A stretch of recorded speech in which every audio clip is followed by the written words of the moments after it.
Our turf mud friend Chris Kaiser is back with some expert tips on lawn equipment readiness for this summer season. Good morning.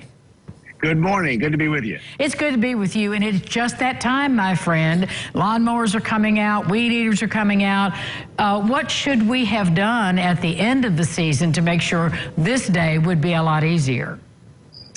You've got to run them dry. So if you've got gasoline equipment, you need to burn the fuel out of it. That's the principal problem folks have. Nowadays, fuel has ethanol in it. It's an alcohol, absorbs water, phase separates. So the key is to run them dry and always use fresh fuel. Don't let fuel sit around more than 30 days, especially in the summer. If it's humid, it will absorb water. So that's key. And if you have batteries, make sure they're charged. Make sure you've stored them properly over the season, just like your engine equipment. Try to store it dry. But for powered equipment, engine equipment, fuel is key. All right, so, if we've done all of that, if you don't use this stuff but once or twice a year or just for the summer season, I would think that maybe re-educating yourself on your equipment would be a good idea. Absolutely. And it may sound funny, but read your owner's manual. People think, oh, I've got a mower, I've got a string trimmer, I've got a blower, I've got a snow thrower. I know how to use it. The machines are different, and the manufacturer guidance may be different, even on fueling. So familiarize yourself with your particular piece of equipment and what its needs are. Its fuel needs, its battery needs, its electricity needs. And again, what's key is when you store them dry, store them clean, store them without fuel, store your batteries.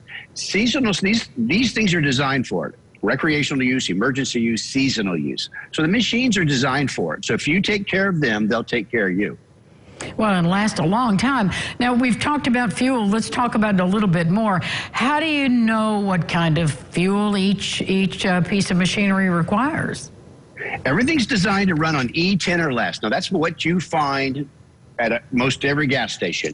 Some gas stations, particularly in the Midwest and your neighborhood, you may have higher content ethanol fuels available for you to choose. They even have blender pumps where you can dial up the level of ethanol in your fuel. And right now that may drop the price, but remember, there's less energy in alcohol. So the pricing is about equal. But don't put anything more than E10, 10% ethanol in your fuel. All the equipment's designed to run on that, built, warranted to run on that fuel. And you'll find it at every gas station. Well, Chris, how do we store it, or should we even store it? You should not. Again, you should run it dry, run your machine dry, and don't put fuel that has stayed in the garage over the season into the machine. Buy fresh fuel. And if you've left fuel in it, drain it. Fuel is key. You don't want to pull old fuel, stale fuel into the engine, right? You don't want to bring water into the engine. So that's what's key. Just go buy new fuel, and remember, try to use the amount of fuel you'll think you'll need. Like I have a snow thrower, it may snow just once a year. And so I want to put just the amount of fuel in it I think I'll run so that I don't have a big tank to burn out at the end of the year. Plan for that. All right, let's talk batteries for a minute. We just have a few seconds left. How do we store batteries? Dry, cool place. Don't put them in the refrigerator, don't put them in the freezer, and don't store them with metal objects. Paper clips, nails, etc. Anything that could bring those batteries to charge together. So dry, cool place to store the battery.